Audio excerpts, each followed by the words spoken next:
Good morning বন্ধুরা, তোমরা কেমন আছো? আশা করি সবাই ভালো আছো। আমি বৈশাখী বলছি। আমার আর একটি নিউ ব্লগে সবাইকে অনেক স্বাগত জানাই। এখন সকাল 7:30টার মতো বাজে। এখন থেকে এই ব্লগটা শুরু করছি তোমাদের সাথে নিয়ে। আশা করি আমার ব্লগটা তোমাদের অবশ্যই ভালো লাগবে। আজ সকালে ভোরে উঠতে পারিনি, একটু বেলা হয়ে গেছিলো ঘুম থেকে উঠতেই। আর কয়েকদিন তো বেশ বৃষ্টির মধ্যে কাটলো। আর আজকে বেশ সকালে উঠে দেখি আকাশটা বেশ মানে পরিষ্কার, তাও মাঝে মধ্যেই মেঘলা আকাশ হচ্ছে আর কি। তবে বৃষ্টি কিন্তু হয়নি। তো এই যে দেখতে পাচ্ছ বন্ধুরা, একেবারে নিচে চলে এসেছি। আর বৃষ্টি হচ্ছিল, তার সাথে হাওয়াও বইছিল, আর প্যাসেজ নোংরা ছিল, এই জন্যই একটু ঝাঁট দিয়ে দিলাম সকালে। আর সকালে জল চলে এসেছে, আর আমি জামা কাপড়গুলো নিয়ে চলে এসেছি। আগের দিনের কয়েকটা জামা কাপড় অবশ্যই আছে, রেগুলার জামা কাপড়, যেহেতু বৃষ্টি হচ্ছিল আর ধুতেও ইচ্ছে করছিল না। আর কয়েকটা হচ্ছে বেডশিট আছে, মানে দুটো বেডশিট আছে, ওটা কাচবো। বেডশিট দুটো আগের বেডশিট, এই বৃষ্টির জন্য আমি ধোয়া কাচা করিনি আর কি। কারণ এতটাই বৃষ্টি হচ্ছিল যে ওগুলো শুকাতো না। আর এমনি ধুয়ে ফেলে দিলেও অবশ্যই হালকা শুকিয়ে যেত, কিন্তু একটা ড্যাম ড্যাম গন্ধ ছাড়তো আর কি, বিশ্রী গন্ধ ছাড়ে ভিজা জামা কাপড় থাকলে আর কি। শুকোতে চায় না, রোদ একটু না হলে হয় না আর কি। এই জন্যই আমি ভাবছিলাম কি যে শুকনো অবস্থায় পাট করে রেখে দিই, ওগুলো পরে না হয় রোদ হলেই কাচাকুচি করব। তবে আজকে মানে ওয়েদারটা ফাঁকা দেখে, একদম পরিষ্কার দেখে আমি এই যে কাচাগুলো ভিজালাম আর কি। আর রেগুলার জামা কাপড় তো প্রত্যেক দিন এগুলো ধুতেই হয়, তাই ভাবলাম প্যাসেজ যখন ঝাঁট দিতে নামছিলাম নিচে আর কি, জামা কাপড়গুলো একসঙ্গে নিয়ে চলে এসেছিলাম। আর আমাদের এখানে টাইম কলের জল তো 6টার সময় চলেই আসে। আর টাইম কলের জলে কাজ করতে কিন্তু ভীষণ ভালো লাগে। আর এই বাগানে অবশ্যই বেশ ভালো লাগে কাচাকুচি করতে, অনেকটাই স্পেস পাওয়া যায়। আর আমার এই বাগানে এসে জামা কাপড়গুলো কেচে ধুয়ে একেবারে সেটের নিচে ফেলি বা উপর ছাদে ফেলে দিই আর কি, শুকিয়ে যায়। তবে আজকে ওয়েদারটা বেশ ভালোই লাগছে। আর সেটের নিচে ভাবছি ফেলবো না, আজকে একেবারে উপর ছাদে গিয়ে ফেলেই দেব। তো এখন দেখো জামা কাপড়গুলো দুবার করে ধুয়ে নিয়েছি। আগে তো কাঁচা ধোয়া হয়ে গেছিলো, আর আবার ভালো করে দুবার করে জল ফেলে ফেলে ধুয়ে দিচ্ছি আর কি। তো বেডশিট দুটোও কাঁচা হয়ে গেছে, খুচরো জামা কাপড়গুলো আগে ধুয়ে নিলাম, এক বালতি পুরো কাঁচা হয়ে গেছে। আর এখন এই যে ভারী ভারী বেডশিট, এই বেডশিটটা না প্রচুর ভারী, এটা একেবারে সুতির বেডশিট আর প্রচণ্ড ভারী হয়। আর একটা বেডশিট যেগুলো না দেখবে বোম্বে কাটিং বেডশিটগুলো, সেগুলো হালকা হয়। আর যেগুলো এমনি সুতির সেইগুলোই হচ্ছে বেশি ভারী হয় আর কি। তো ভারী বেডশিটগুলো ধুতেও অনেকটাই কষ্ট হয়। যাই হোক, তো ধোয়া কাচা করে একেবারে চলে এসেছি উপর ছাদে। আর বন্ধুরা দেখো, আকাশটা ভীষণ পরিষ্কার। আর কালকে তো বিশ্বকর্মা পুজো, আর দেখো আগাম একেবারে ঘুড়ি উড়াচ্ছে সবাই আর কি। তো যে যার ছাদ থেকেই ঘুড়ি উড়াচ্ছে, এই যে দেখতে পাচ্ছ ভোকারটা হয়ে একটা ঘুড়ি চলে গেল, বেশ ভালো লাগে এগুলো। ঘুড়ি রেসারেসি, ঘুড়ি কাটার রেসারেসি চলে আর কি। ছাদে উঠলেই বেশ অনেক দৃশ্য দেখা যায় আর কি, উপর ছাদে উঠলেই। তো আমি কিছুক্ষণ দাঁড়িয়ে দাঁড়িয়ে একটুখানি দেখছিলাম, আর আকাশটা তোমাদের মাঝেও শেয়ার করছিলাম। বেশ আকাশটা পরিষ্কার। আর এখন উপর ছাদে এসেই জামা কাপড়গুলো মিলে দেবো আর কি। কষ্ট হয় একটু উপর ছাদে এসে মিলতে, কিন্তু বেশ ভালো লাগে। 1 ঘন্টা 1.5 ঘন্টার মধ্যেই জামা কাপড়গুলো শুকিয়ে যায় আর কি। তো এখন এই যে ক্লিপগুলো লাগিয়ে দেবো জামা কাপড়ে, কারণ হাওয়াও বইছে আর কি। আর এই বেডশিটটা তো দেখতে পাচ্ছ বন্ধুরা প্রচণ্ড ভারী, আর খুব কষ্ট করে কেচে নিয়ে আসলাম আর কি। আর ওই বোম্বে কাটিং যে বেডশিটগুলো, ওগুলো হালকাই হয় তুলনামূলক। এখন এই যে ছোটোখাটো জিনিসগুলো একদম পাতিয়ে দেবো। আর আজকে কিন্তু আমি সকাল সকাল আমার গুরুত্বপূর্ণ কাজটা একদম সেরে নিয়েছি আর কি। হ্যাঁ, যেটা হচ্ছে এই যে জামা কাপড় কাচা। যেহেতু আমার মানে বাড়িতে হচ্ছে ওয়াশিং মেশিন নেই, আর আমাকে সব সময় হাতেই কাচাকুচি করতে হয়। ওই জন্যই আর কি আমার কাছে মনে হয় এটা গুরুত্বপূর্ণ কাজ, কাচা ধোয়াটা। কারণ আমি নিচে গিয়ে কাচা ধোয়া করি, টাইম কলের জল আসলেই কাচা ধোয়াটা করে নিয়ে আসি। আমাদের ট্যাঙ্কির জল আছে, কিন্তু ট্যাঙ্কির জল মানে আমাদের তো 4-5 জন মেম্বার, আর উপরতলায় অনেকটাই জল লাগে আর কি। প্রতিদিন মানে 3 থেকে 4 বার পাম্প চালাতেই হয়। আর আমাদের যেহেতু টাইম কলের জলের উপরে নির্ভর করতে হয়, আর ট্যাঙ্কিটা সবসময় ভরে রাখতে হয় আর কি। তো টাইম কলের জলটা সবসময় আমি ব্যবহার করার চেষ্টা করি কাচা ধোয়ার ক্ষেত্রে, নিচে গিয়ে কেচে নিয়ে আসি। এই হচ্ছে ব্যাপার। হ্যাঁ, যতক্ষণ শক্তি আছে ততক্ষণ কাচা ধোয়া নিচে গিয়েই করব। আর যখন বৃষ্টি হবে তখন ভিতরে কাচা কাজকর্ম করি, যখন ওয়েদার ভালো তখন বাইরে থেকে কাচা ধোয়া করে নিয়ে আসি। অনেক কটা জামা কাপড় তো, এগুলো কাচা ধোয়া করতে অনেকটাই জল লাগবে আর কি, ওই জন্যই। আর আজকে 3 দিন হলো আমি মর্নিং ওয়াক করতে যাইনি, কারণ তোমরা জানো সবাই যে ওয়েদার ভীষণ খারাপ ছিল আর অবিরাম বৃষ্টি হচ্ছিল, ওই জন্য বেরাইনি আর কি। আর প্রত্যেক দিন তো 2 কিলোমিটার হাঁটি সকালবেলা বাইরে বেরিয়ে।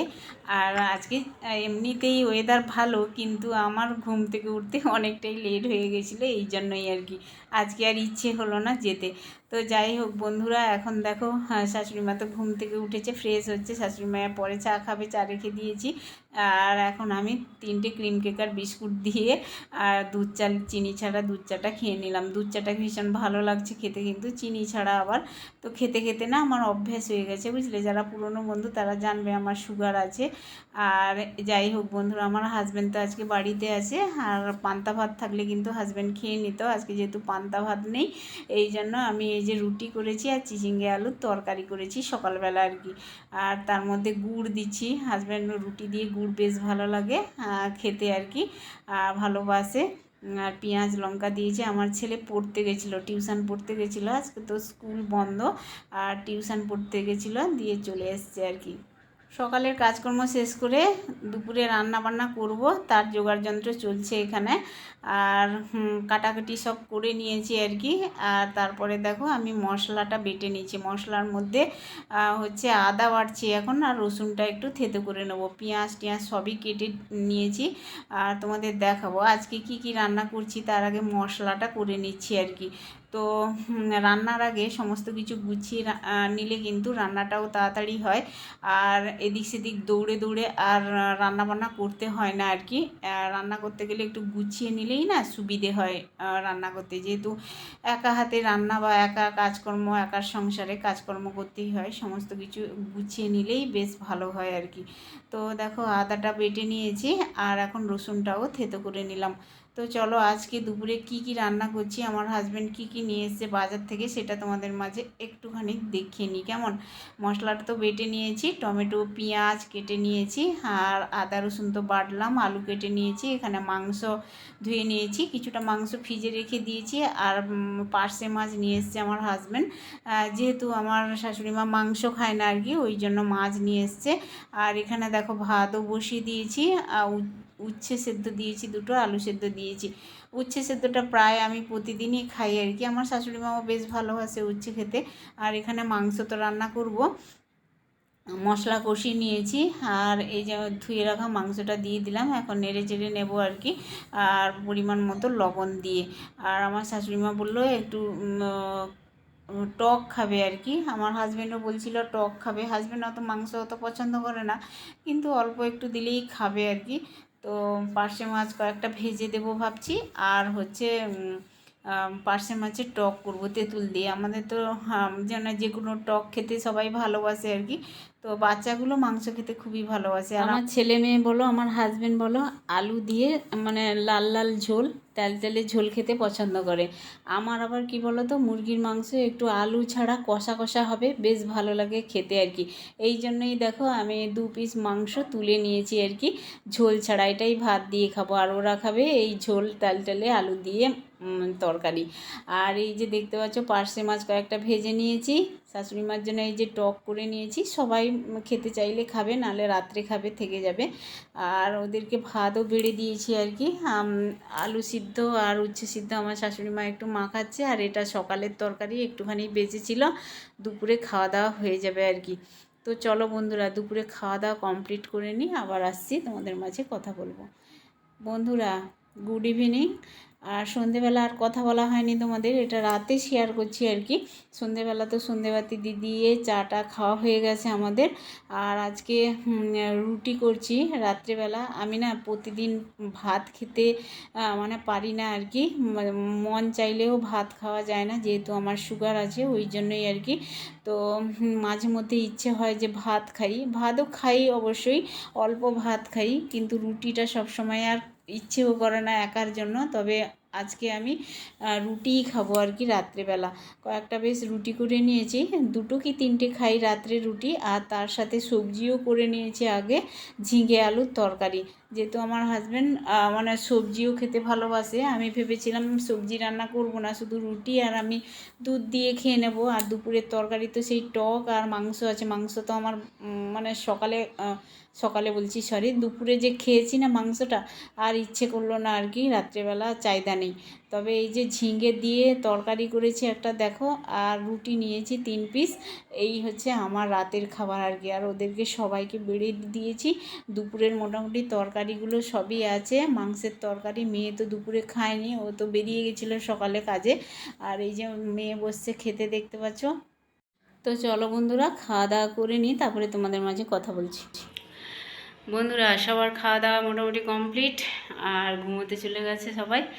আর আমি এখানে খাওয়া দাওয়ার পরে রান্নাঘরটা গুছালাম আর কি, বাসন মেজে রেখে দিয়েছি, কালকে গোছাবো সকালবেলা। এগুলো জল ঝরুক, শুকোবে। আর গ্যাস ওভেনটাও মুছে দিয়েছি একদম পরিষ্কার পরিচ্ছন্ন করে।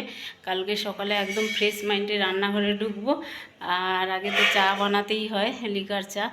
হাজব্যান্ড খায়, আমি খাই। আর তার আগে তো মানে জানলার দরজা এটা সেটা খোলা থাকেই। তো চলো, কালকে সকাল সকাল আবার ঘুম থেকে উঠতে হবে, আবার কাজ শুরু করতে হবে।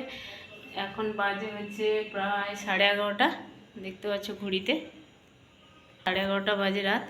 তো চলো, এখন ব্লগটা এন্ড করে দিচ্ছি। আমার এই ব্লগের মধ্যে কোনো অংশে যদি তোমাদের একটু ভালো লেগে থাকে, প্লিজ একটা লাইক, কমেন্ট, শেয়ার, সাবস্ক্রাইব করে আমার পাশে থেকো। সবাই ভালো থেকো, দেখা হচ্ছে আবার নিউ ভিডিও নিয়ে। টাটা, শুভরাত্রি, সবাই ভালো থেকো, সাবধানে থেকো।